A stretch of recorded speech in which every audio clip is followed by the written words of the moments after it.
Hi.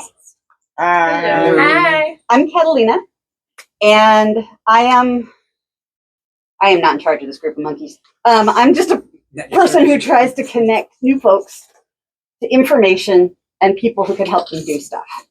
There are a lot of people here who can help you do stuff. Maeve is probably one of the best cooks on the planet. Personal opinion. Thank you. Jewelry, painting, anything. Sewing, her sewing skills are so fast. Our Baron Horatio, he is not just pretty, he's also extremely intelligent. I really enjoyed your live stream. Oh, thank you. That was great. And our Baroness, who, by the way, if you ever want to learn Viking wire weaving, she is tops. Juan Carlos, you probably have seen around. He is a extremely talented painter, as well as being, pretty good on the stage. Fun guy. You're too kind. Sometimes. And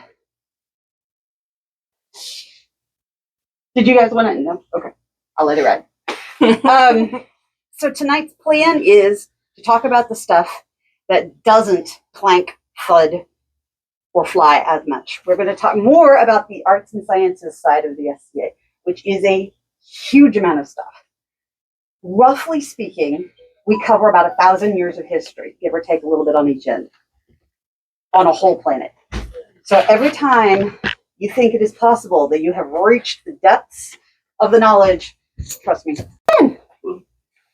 One of the best parts about it, and also one of the worst parts about it, the SCA is what I call an umbrella hobby. Literally the second you turn and look at somebody and go, hey, how did you do that? It's over for you. You're going to know. You're going to learn. They're going to give you the equipment. You're going to get set up. For the rest of your day. Yeah. I mistakenly showed interest once in learning how to spin. I did not leave the event without 2 new spindles and half of a sheet. Yes. It was amazing. It's just, we are all here, I think, because we're lifelong learners. We all want to learn stuff, and we want to geek out about it around other people who also want to learn stuff. This is a pretty good place for that, I think. All right, who's on first? Yes.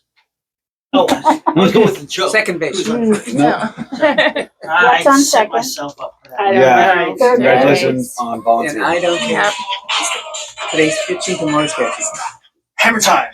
Because this is the Hammer Guild. Oh, I couldn't jeez. resist.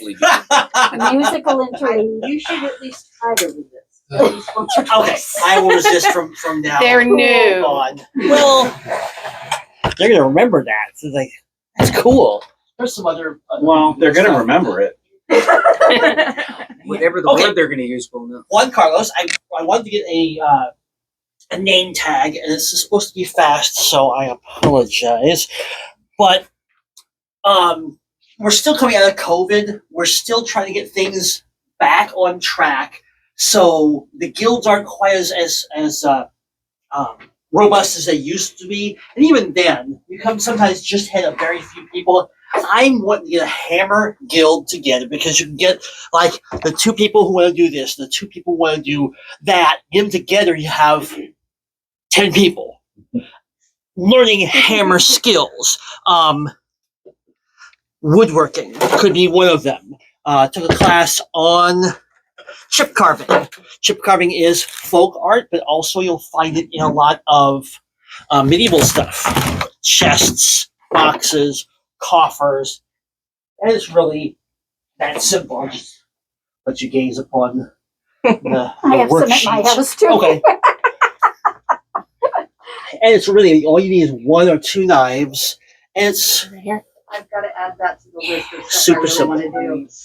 I really do want to do it. It's super simple. I'm just It's really out of daylight. YouTube has, of course, channels about it, and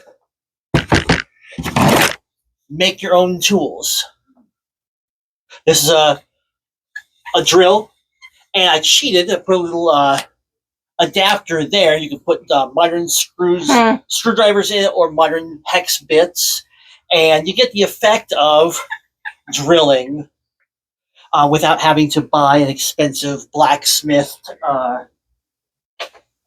drill bit. As simple as making a square. Dramatic. Emphasis from the box. Yeah, boom. We also have, and I've got pictures of ideas to show you and things that I've done, things that we want to do. Other hammer guilds, the Coin Makers Guild. And I'll pass these dies around. These are dies I made.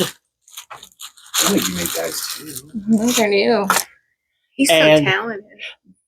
Try not to touch the top, the face with all the stuff on it, because that it'll rust. And that's bothersome. If you gotta take those and pass them around. And from that, we hammer out coins. There we are. And I used to play. Who are we kidding? I still play Dungeons and Dragons. So my thought was medieval coins must be like this big and super thick. This is a Anglo-Saxon penny replica. It's pewter, not silver, but that's the size they would have been. And these were around for hundreds of years. And some of them are simple, but in a cool sort of way. I don't know what kind of. Keep going. I'm supposed to do this. Dun, There it is. okay. Yeah. I'll pass this around as well. My first die is my first coin. It's actually quite simple. It really is. I'm working on my set of punches, and they are tiny. Don't They're touch the top. smaller than Just the top. I ever would have imagined. Like 1 millimeter by 2 millimeters. Some of them. There's no way to get No. resolution on that. Leatherworking has hammers. Anything we could imagine.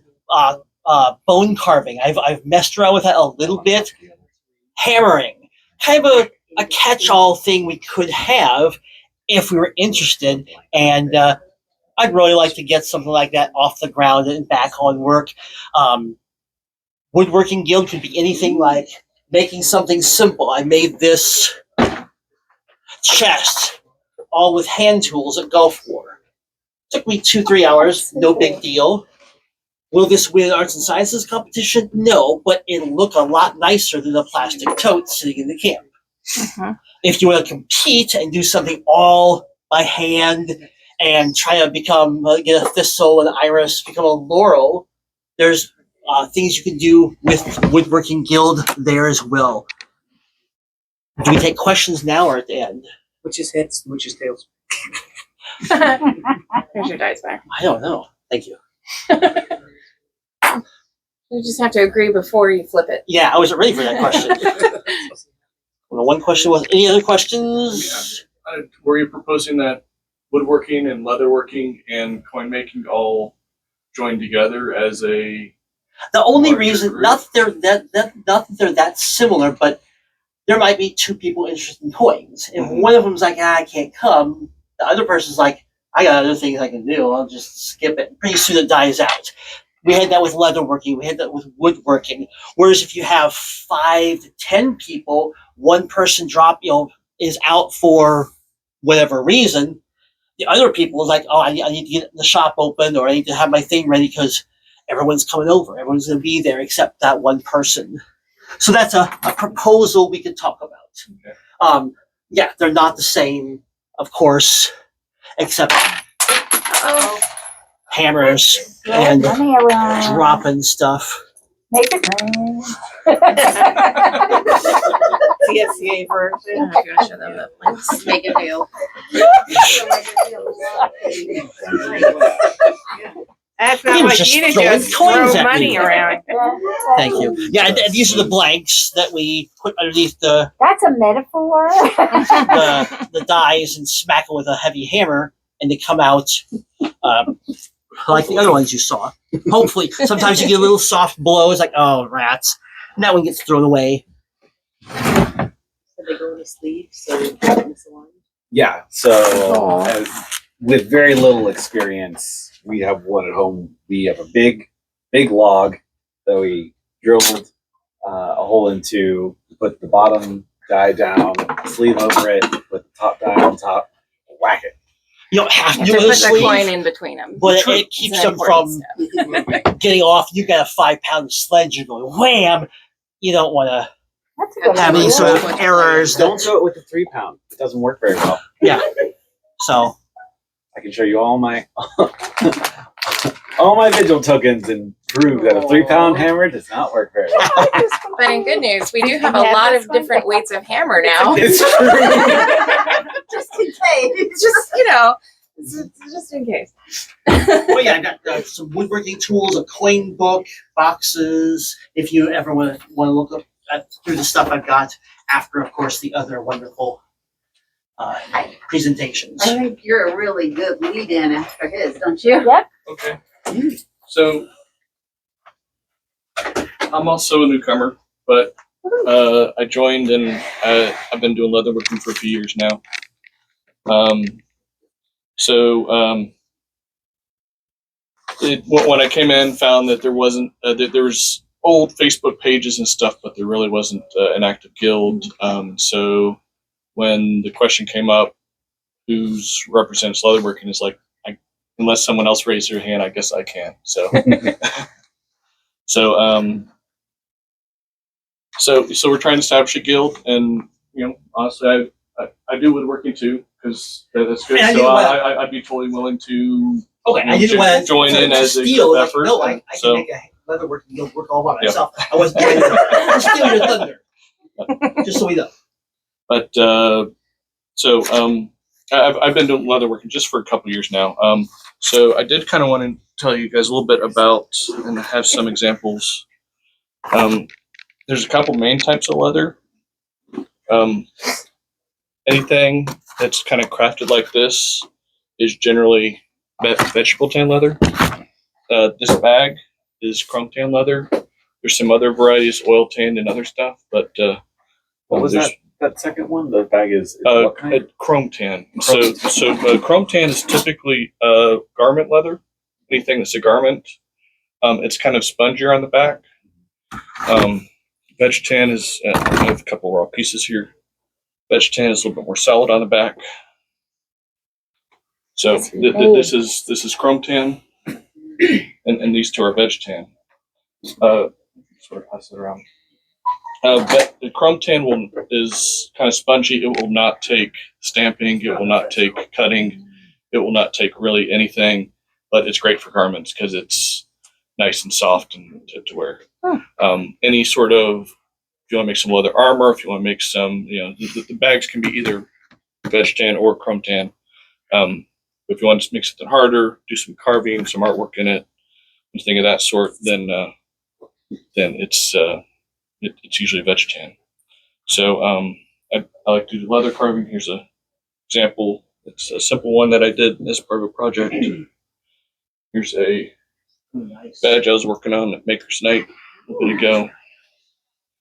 So I made this sporran back for Candlemas, and also just made this belt, which this belt's a pretty quick project. It only requires a little bit of swivel knife work. So just And everybody That's needs glorious. and so and this is I forget whether I got this off of a Goodwill find or whatever, but sometimes it's a good source for belt buckles, or you can just buy the ones from the leather store itself. So let me put it in here. So kind of a couple things you do is usually you trace your pattern out on leather. So leather is interesting in that if you wet it down, then it becomes malleable, especially the veg tan. And then that allows you to draw on it. You could draw through a piece of paper and with a pen, and you can get a small impression there. And this is a swivel knife. And so you just kind of guide it with your fingers, and you can basically cut the design into it as you've kind of seen there, kind of seen on the other examples. So Oh, they're so pretty. and so And this beautiful bag that he made. Well- I love this bag. That's stunning. So kind of in terms of a little bit of research and history, I haven't done much yet. I've had some discussions with a few people and generally found there's not a whole lot of specific regions for any of this stuff. So whatever region you want to be part of, it basically spread out quickly among Europe. Spain is usually considered to kind of be some of the central part of it, but it spread through trade and whatnot very quickly. I'm not aware of too many techniques that are too modern. There may be some specific things, techniques that are obviously this is a specific leather carving type, from Sheridan, Wyoming, or other places. But there's it. So as far as I know, you make stuff, and it doesn't have to be. It can be just about any period, or there's modern tools and stuff that kind of might allow you to do more, but they still, even way back when, had either wood tools or other tools to make impressions in leather. Like we're doing here, I just have a much modern steel tool that holds up a lot better, holds its shape as we pound into it. A couple places where to learn more about this. I done a Melgwin, Kevin Marsh on Facebook. He has typically a Monday craft night. I went to one of his back when Memorial Day was a Monday that I could actually make it all the way up there. It's fairly well. They're in Kempner. It's fairly well known. Oh, okay. We're You've there been to all their. day. They're- The South Tenny leather. So south along I-35. I forget those meadows. Something. South Park Meadows. Yes, South Park Meadows. Yes. Every Saturday morning, 10 a.m. to about noon, they have an open table.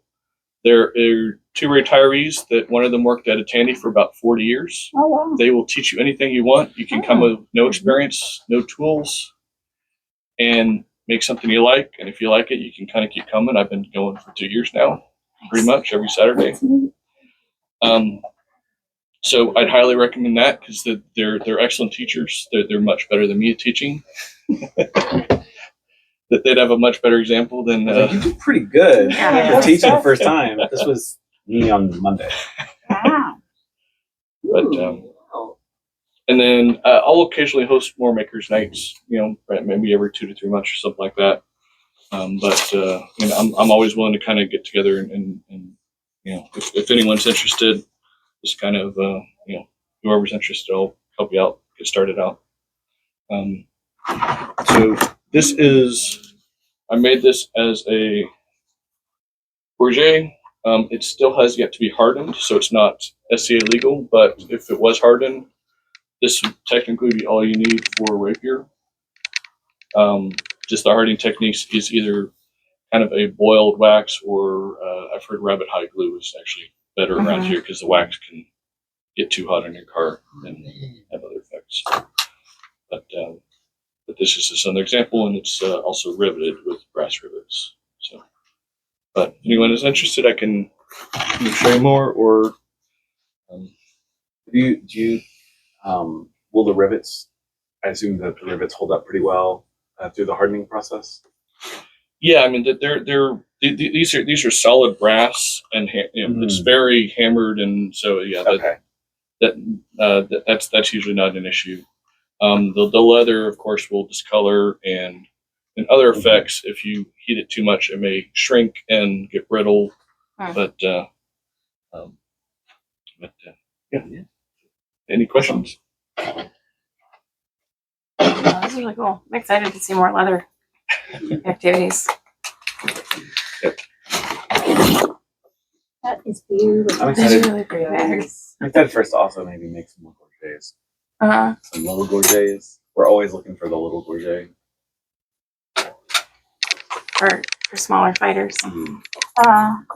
Yeah, let's go. Clothing. All right. Hello. I'm Elizabeth Fraser in the SCA. I'm Julie Sullivan in the Mundane World. I have been a theatrical costumer for over 40 years, working, at different theater and some film, some TV work. I brought just a simple,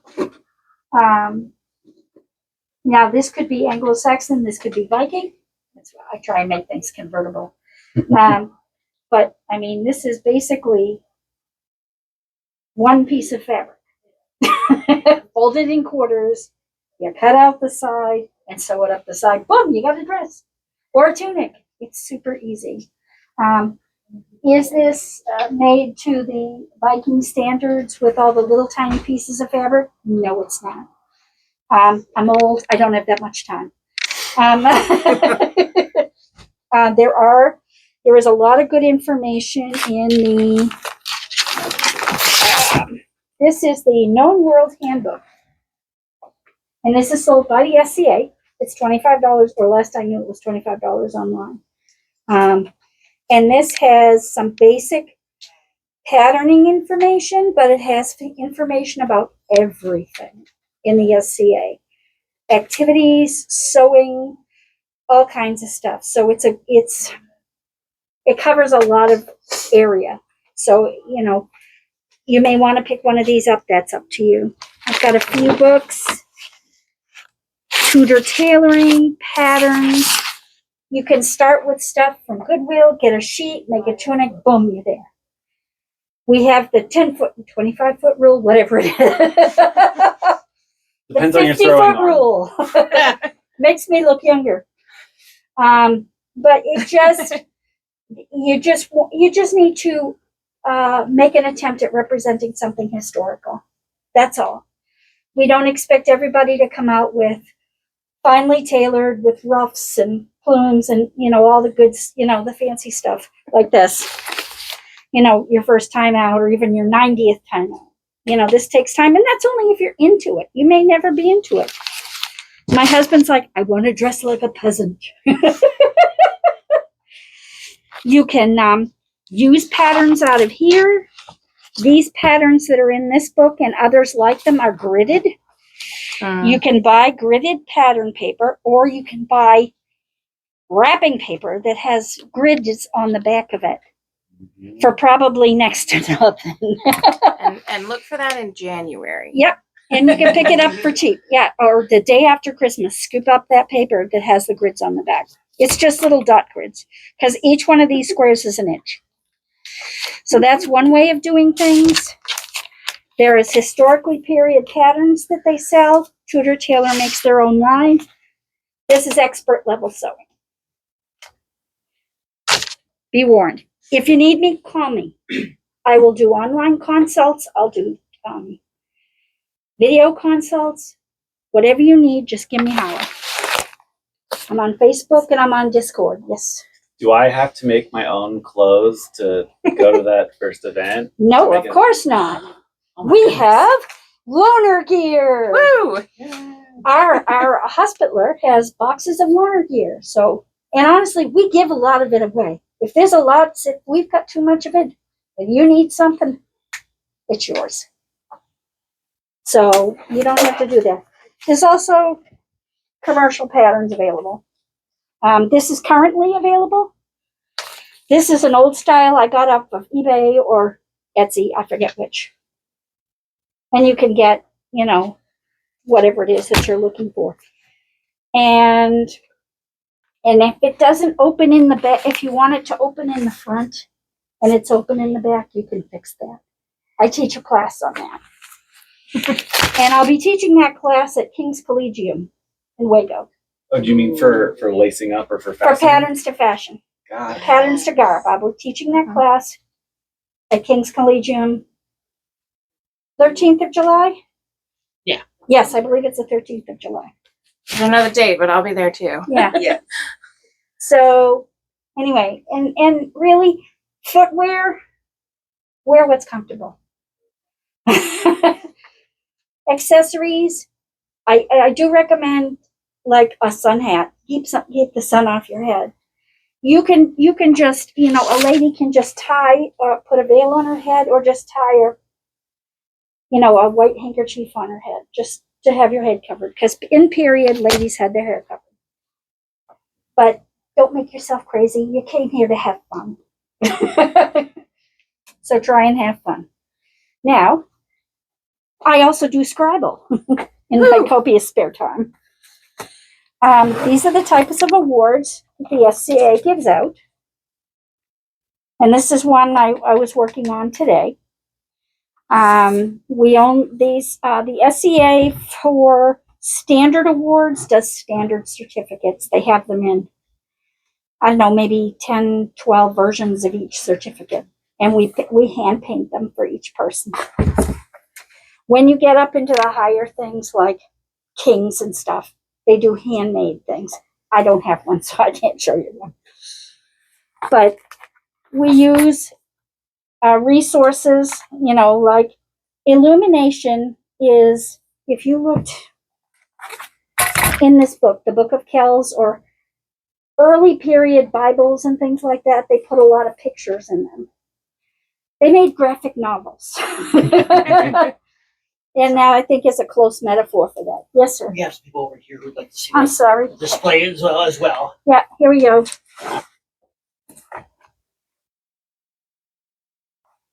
And I pick up books at bookstores like this. I pick up books at thrift books. Mm. I love books because you can get all kinds of stuff. But this is examples of those illustrations that were made in those liturgical texts. Okay, we use gouache to paint them. This is from a set that I spent $12 or $15 from Amazon at the beginning of the pandemic, and I painted for 3 or 4 years with this one set of paints, and there's this much gone. So these are good paints. I upgraded this year. I splurged. I bought myself some Winsor Newton, which are also very good paints. Is that a different brand? Yes, that is a different brand. And those tubes cost anywhere from, say, $6 to $15 a piece, depending on which color. I try and get them when they're on sale. But, I mean, the whole thing is you don't use a ton of colors because you're mixing them to get colors. This is my paint palette. I got this at Jerry's Arorama for $4. And you get some inexpensive brushes anywhere. I know Austin Reuse. Yep. Do I have to have my own stuff to start? No, we're collecting our own. Plant. And I'm Good going to one. be online. We're right now we're redoing Scribal Arts. And Ansteorra and I are going to do it together. And I'm going to do this Wednesday, mid-Wednesday online. And I'm also in the process of negotiating a North meeting at the Wells Branch Library once a month. Yeah. So we're going to try and do it hybrid, North and South, and then in the middle with the B&B. And we have loaner Yep. supplies, paintbrushes, blank scrolls that you can practice on. And so for any of our like local meetings, we can Yep. make sure those supplies are there, so you don't have to spend, $40 on paints that you're not sure you're gonna like. Exactly. And you don't want to, you can buy a set of this type of brush for maybe $10 on Amazon. So there's different pens you can use if you want to try calligraphy. We have so many calligraphy pens. Yeah, don't Oh, buy okay. those. Don't buy calligraphy We pens. were given so many. That's good. If you want to just diddle around with calligraphy and start to do your strokes, I'd start with a marker. I bought these markers and I practice with them. That helps you kind of get the hand. And then you may change over to this cartridge pen before you get to the pen and ink, which you get really messy when you're practicing. And our scrolls are on fancy paper, or they're on, I had a little piece out here. Oh, here it is. Parchment. What's parchment? Parchment is deerskin that has been stretched in the sun, and they scrape all the fur off it. So yeah, that's real deerskin. They make those up at Meg Wynn's house, Meg Wynn and Willick's. We just scraped some hides. Yes, Yeah. it's an adventure. People give them hides all the time. Yeah, So they local folks who hunt will save hides and put them in Willow's freezer, and then she must have a very interesting freezer. That's not dinner. The texture was just so different from what I was expecting it to be. Yeah. And that's the real parchment. But most of the certificates are made on a heavy paper. But if you're extra special and you do something that's totally amazing, you might get something like this on parchment, or you may get something that's non-traditional. I've seen a scroll work done on wood, carved wood, on stone, on all kinds of things, and they're really cool and very amazing. Someday I hope I get to there. So, any questions? We Yes. give out a lot of awards in the SCA, dozens every weekend. How easy would it be for someone to get plugged in and be in demand for CNI? Oh, for If you wanted, like, these are my people, how busy can they be kept? I think they could keep. Right now, we're collecting. Escalada and I are collecting what certificates are needed right now and what's gone by but hasn't been filled. So we're collecting that data right this minute, and then we're going to. She's collecting those scrolls, and we're going to distribute them. That's why we're trying to have north and south and middle meetings to distribute those scrolls. Mhm. And a lot of them are very cool. This one doesn't, but this one here, at the very bottom, they talk about who's designed it and maybe what it's based on and what the color palette should be. So, because some of these scrolls have very specific needs. So that some of them do give you instructions on the bottom. Make sure this is this color or that. And even beyond our local orders that we have for the Barony, there's also a list kept by the Kingdom Scribal Guild that keeps track of how many different kinds of scrolls have been filled, as well as insignia, if you want to make insignia with the Hammer Guild or anything. Mhm. Yeah, because usually when somebody gets an award like a Scribal Bryn, which is the super duper service award for Bryn Gwlad, they get a certificate like this, and then they also get a medallion that they can wear. And sometimes they're made out of wood, sometimes they're made out of leather, sometimes they're made out of metal. Just depends on the artisan that made them. Does that help? Yeah. All right, cool beans. My turn. Yep. All right, my name is Maeve, and I'm very much into historic cooking, everything from Greek and Roman times and up through Elizabethan times. I didn't bring any food because I wasn't sure being a bookstore that would be okay. And I made cheese today, which would have been fun to bring over. But I'm also head of the Cooks Guild here in the Barony, and we've got a fairly active guild. So we're going to get going again after we've had all this slew of events. It was like it ate up all the weekends. So we have a meeting coming up in a couple of weeks here, and it's usually at my house. And we're going to talk about cookbook resources and which ones, are good to use for research. I mean, there's so many out there that you can just use if you want to cook for yourself and bring food to an event. But if you're going to do arts and sciences and enter in a competition, there's another set of, cookbooks you want to use because they're documented from historical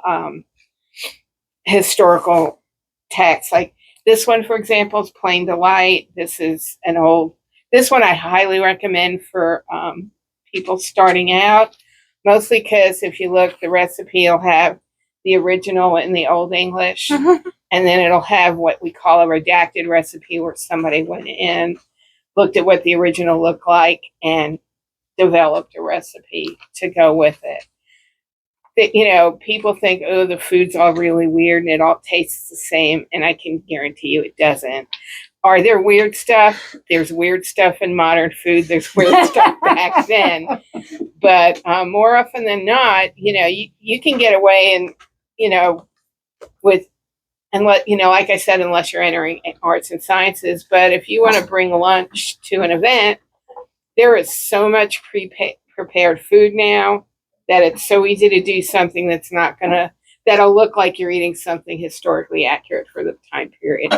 If you want to go to Whataburger and eat Whataburger, go eat Whataburger. But if you want to do something where you can feed your friends, you can easily get chicken. You can go, pick up some olives and salad and cheese and bread. Boom, you've got a really, really, really nice lunch. And it looks like you're sitting in as a noble person eating, watching the tournament. If anybody has any questions on food or where to get stuff or where to get ingredients, get hold of me and I will be glad to give you the information. Being in Austin, we have a lot of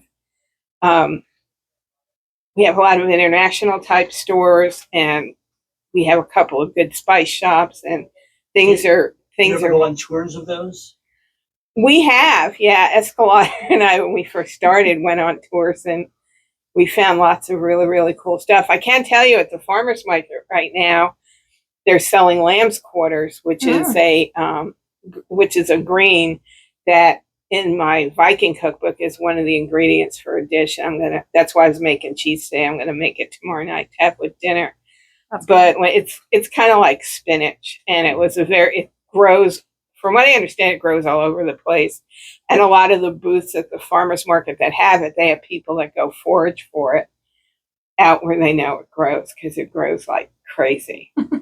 I want to try. I'm thinking of getting some seeds and starting a patch in my backyard to see if I can get it going. So we'll see what it works. But I'll pass around the cookbook so you can look at them. I brought Plain Delight's pretty much, in English. I think this one's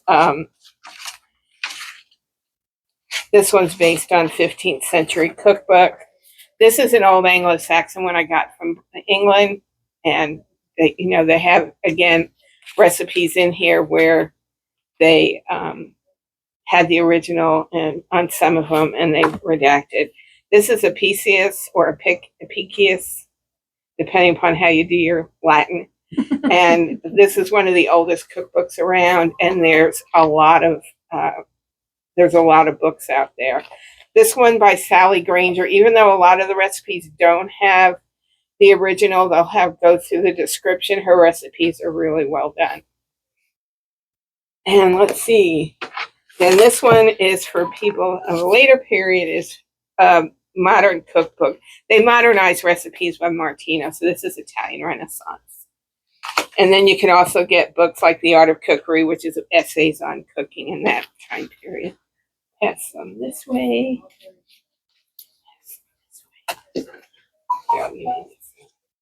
But if you guys have any questions about food or cooking or feasting. If you haven't seen one before, I highly recommend look at some of those original recipes, because it is wild what the cooks figure out for the redacted, because it's like, add the amount of flour. Cook it until it's done. Well, a lot of the manuscripts back then were made for people that already knew how to cook. So a lot of the recipes are not going to tell you to add salt, because you'd know how to add salt. They're, not going to tell you how much water to add when you're cooking a soup, because you know how to cook a soup. But coming up with Martino, he was the first one that really dug into actually giving the amounts used in the recipes. Scopi, who was later, also Italian Renaissance, his book is fantastic if you want to see pictures of cooking vessels, feast gear, and all that, that stuff. And they seem to get more detailed the later on we go. for very early period, for example, there's a book called The Early Meal, which is Viking. All those recipes were extrapolated from looking at finds in archaeological studies where they pulled what they had found in the pots, in the guts, in the bellies of bog people, and then kind of took what they knew about cooking styles back then and put food together. I just saw an article about that. They were talking about there was a frozen man found, I think, in Iceland or Greenland or somewhere. His arm was like this, and they recreated the meal that was in his stomach when he died, and he had fiddleheads, which are northeastern ferns. When they come up in the spring, they're all curled over like this, and they call them fiddleheads. And a lot of people eat them. It's a very common food up in the Northeast. And he had fiddleheads, and it looked like shish kebab or some kind of thing. It's very cool. So, well, that's it. And Cook's Guild is on the Barony calendar, so if you're interested, please come. I'm going to try and cook some examples from some of the cookbooks we're going to look over, so we'll have snacks. When is the next one? I think it's the 16th. Yes. So it'll be next Sunday. Yeah. Just now I have a big, barky, fluffy dog. Ruthie, she's a dog. And I'll be online with Scribal Guild on Wednesday on the Discord art channel. But as far as where to find the cookbooks, Amazon has a ton. My want list is mostly cookbooks again. And some, you might find just by searching some of the living history sites because their shops will sell stuff. Anybody got any questions or other things you want to talk about? Should I jump up? Yeah. Kat stepped away and asked me to cover it. I don't know what she was thinking. Why? Why guilds? Why would we want to spend our Wednesday nights or Friday nights doing this stuff? And, we're a living history group. And as she was saying, we're kind of a hobby of hobbies. And it's amazing what is out there. Things that we all might be familiar with. Embroidery, sewing, weaving. Things that you may be amazed are still being resurrected. Plate armor making. Holy smokes, metal casting that sometimes we're close to being dead and brought back. Why you would do it? All sorts of reasons. Because it's fun. Because you get to hang out with people. If you want to go to track to get the award to become a Laurel, the high muckety mucks in the arts and sciences world, yeah, we can guide you that way, and you can learn to make really extremely accurate and medieval materials. Or if you just want, this could be plywood, painted up, you'd never know that it's plywood, you'd never win arts and sciences with it, but it's got acrylic paint. So, but this will look a whole lot better sitting in your encampment. You want to just learn how to make coins because you like to have some coins for your gambling game. Go for it. You need a pouch, and rather than pay $50 or $100 for a leather pouch, boom. We've got people who will hook you up there. It's like, no one sells this kind. I want to see if I can make that kind. It's find your bliss, man. Find your bliss. Find what makes you happy. And any of these hobbies, you can deep dive as far as you want. There are people that raise the sheep to shear the wool, to spin it, to knit it into garments. That's true. Or you can go to Austin Reuse. Austin Reuse is a great resource for all kinds of material, craft supplies, all kinds of goodies. Or Michael's or wherever you can buy yarn and knit it.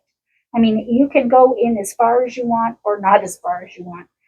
I tend to, because I've got bad hands, all my garments are stitched, machine stitched on the inside, but anything on the outside, I try and hand stitch so it looks as nice as possible.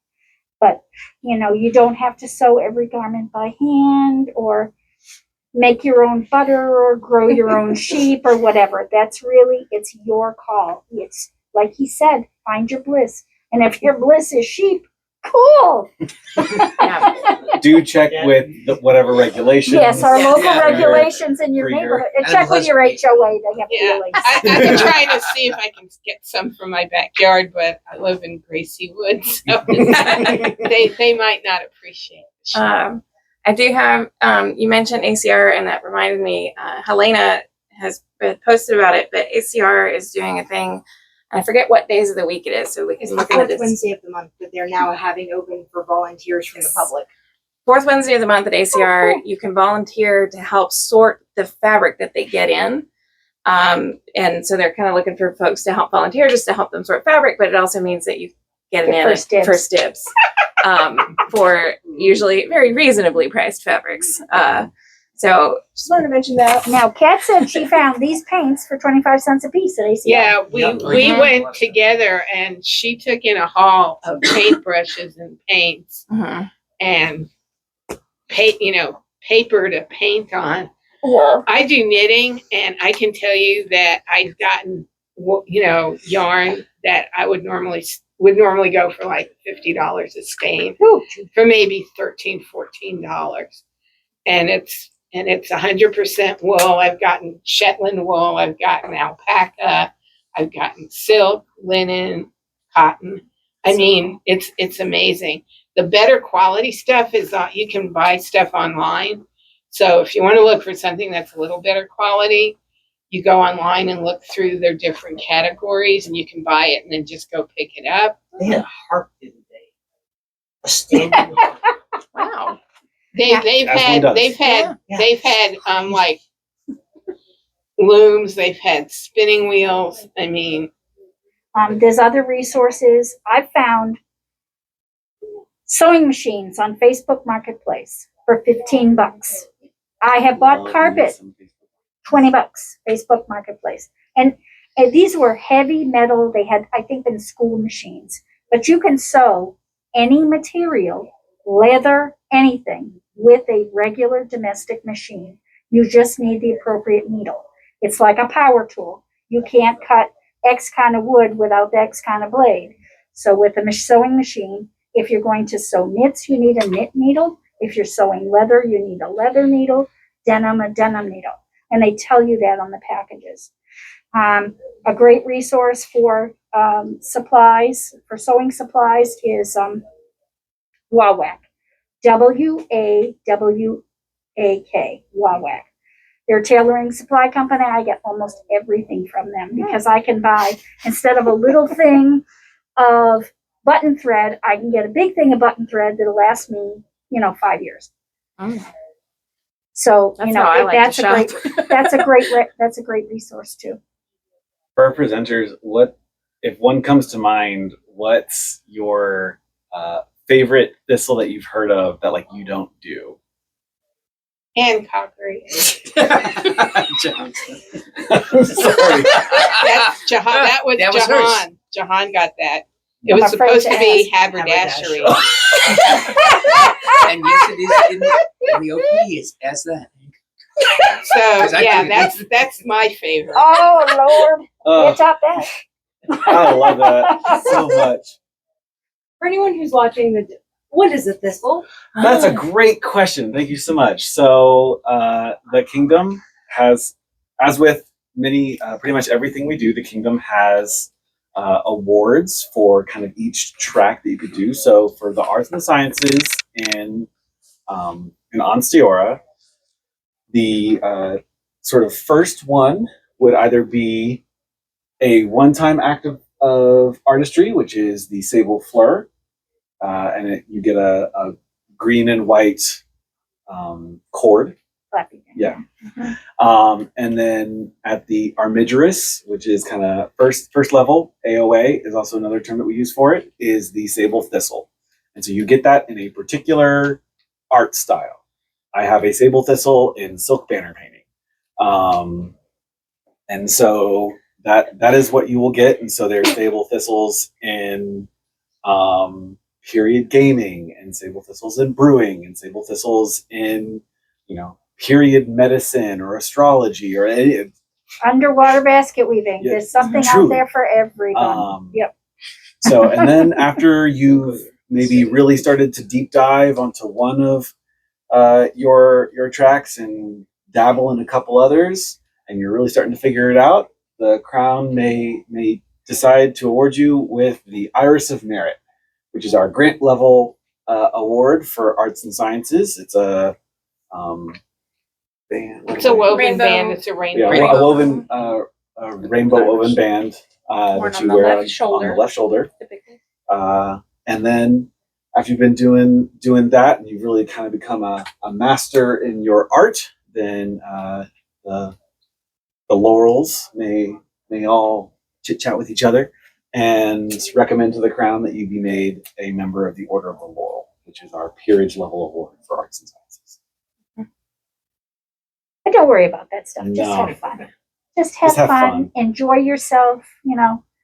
I wanted to teach myself. I saw when I was doing research on a particular garment, I saw a beautiful crewel work jacket that was just amazing. It was late period. It's in the V&A in London, and I saw that and I went, oh my God, I would really love to make this jacket. Okay, so we're going to start small, and there's crewel work caps. So right now I've been teaching myself how to do crewel work in linen on these cap designs. And so I found a great resource. I found somebody's grandmother's bag full of random wool yarn for like $20 on eBay. So instead of going out and buying a whole bunch of new, I bought, I got this great big, looked like a bed bag full of all this cut crewel yarn to practice on. And that's, so that's what I'm teaching myself with. And it was totally green. It was recycled. Yeah. Any other questions? Question. So, when if you want to maybe get yourself out there, get it seen, what event? How do you tell if the event has an arts and sciences competition? How do you tell if it has to be like a researched event or just a here's my thing, do you like it sort of thing? Or That is a great question. The correct answer is the event website should have all the details about any arts and sciences activities that are going on at that event, including any classes, any competitions, any salons. I'm on the Ansteorra.org, and you go to the calendar. Steps Artisan is coming up in the first weekend in July. Awesome arts and sciences. It says right there, arts and sciences. They're not doing as much websites anymore. It's mostly Facebook, but you can go there and they'll, if you're on Facebook, they'll say, hey, here's the competition. Sometimes they'll give a theme, Arthurian, or whatever. Sometimes a lot of times it's just bring your stuff. And you can ask questions on the Facebook page. You can contact laurels in the group or artisans in the group and say, hey, it's my first time. Will you know? And sometimes they'll even note that there's an artisan display, which means you just kind of show your stuff and people can come by and ask, you can ask questions if other artisans come by, especially if they're artisans that are familiar with the type of work you're doing. And it's almost like, a geek out session. And if you're let's say you're struggling with something, they may be able to give you pointers or point you out to a person who could help you figure out what your stopping point is. And Laurel's Prize Tourney is our big one for that. Yeah, Laurel's Prize Tourney is a super good one for showcasing. how would I tell if this thing was a competition well beyond where I'm at, or whether I don't have the research I would say if it's your first time coming out to show stuff, Kingdom Arts and Sciences isn't the place to do it. That's And probably people- the only one you should. That's really the only That they're looking for They're looking the best for of the their best. champions so they can send them to Gulf War, compete across multiple kingdoms. But I would That's say a real any good one. local arts and sciences Mhm. would be appropriate. And, if you don't feel comfortable having a documented item, and that's the other thing to look at, some may say, minimal documentation. And that just means tell us what it is, how you made it, what you may have done differently from the historic object that you made, and where you got your information. And that could be on a 3x5 card. Others want a little bit more detailed, more kind of research paper type documentation. And that's takes a little bit more in-depth work. But if you have any questions about anything and you're not sure, feel free to contact me, contact Juan We're Carlos. both Laurels, and we would love to help you. We'll talk your leg off if you let us. And Like, also- hey, this is what do I need to know? Like, There's Or- tons of Really help you out. videos. There's tons of instructional videos out there YouTube. done by the Laurels to walk you through these processes. I would be careful though that you don't go like to a Palantir or Oh, okay. Or the mid-run. Don't go to the mid-run. because they might have slightly different conditions and all this sort of thing. But I have two things I want to add on that Kingdom events calendar. Not everybody is aware of this, but right above where the events are listed, there's filter buttons. And so you can actually filter events by like, is there rapier? Is there heavy? Is I there didn't know that. circles? I did not know that. List calendars. And so there's also an option to filter on ANS, which can be kind of a quick way of like, what's coming up. And then the second thing, especially if you or anybody has never entered into ANS competitions before, our Kingdom Minister of Arts and Sciences, Beatrice, has been doing a ton of work to try and fill out making useful resources on the Kingdom Arts and Sciences site. And so there's like sample documentation, judging rubrics, all that kind of stuff, so that you can kind of peruse things and get a sense for like, what are they looking for? Like, what is the format? Cool. Yeah, those filters are great. Nobody knows about The them. best suggestion Yeah, no, I the got Kingdom Web was Minister to is write just doing things crazy stuff. down as you're doing it. Right? Oh, I have this great idea. Write it down. You can filter on Crown And then, Progress oh, too. I found these resources. Write them down. Gotcha. This is the process I went through. Write it all down. And then you'll have your paper written as you're Joking. doing the. And, if you're planning on entering any competition, ask us, is this something that's low key, or is this something that's a little bit more structured and intensive, and we'll let you know, because we want to make sure that your experience, going through a judging event or even a display event is positive. A really fun one that you could hang your hat if you're like, I want to start trying to do a thing and have something for the first one at our zombie tourney every Yes. year, which Yes. we do an event for the practice closest to Halloween. And as part of that, we will have an arts and sciences competition. It is minimal documentation needed, which also a thing to look for is on any event website. A lot of times they will have, their champion arts and sciences competition and a novice competition or a novice bracket. And so if you're just like, I want to put my feet in the waters and see what I see, that can be a great one to try out. And they even had one last year. What that was? Bring me your project failure. What didn't work? Mm-hmm. Yeah. So that you could talk about it with other people that do that kind of thing, and they say, "Oh That's yeah, I actually a ran great into idea. the same thing." It's actually some of the best information you can get from somebody who's What didn't work? Actually one of our newcomers from last year won the Brewery? Bash won the zombie tourney arts and sciences last year. Or no, wait, it was Des. Whichever one of them did the skull. Mm-hmm. It's on the website. It was like a Byzantine bedazzled skull. that was gorgeous. And we had some snacks. Oh, So many oh my God, we had One so more many. thing. Yes, things. absolutely. This is not the only stuff out there. Oh gosh, no. His Excellency mentioned gaming. If there's something you want to do, it's like, why is no one doing pottery? Why is no one doing blacksmithing? Why is no one doing, whatever it is? Ask excellencies, ask Laurels, ask around. we'll try to hook you up with people who can help out. And you know, who knows? You may be the next guild leader for period gaming or pottery or shoemaking or what have you. We've got one member who he built the fanciest yard shed in Austin. He built it like a medieval stone building with archways. Wow. And he keeps bees and makes his own mead and honey with the bees. I mean, he's a from the ground up kind of guy. And he's a delight. And he takes deep dives into everything he works on. Is this Otto? I can't Otto? Otto, yes, Otto. I was like, this sounds like Otto. Yes, it's Otto. Otto takes deep dives into everything.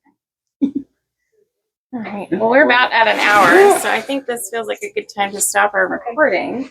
I think we have the space until 8. So we're not kicking anybody out.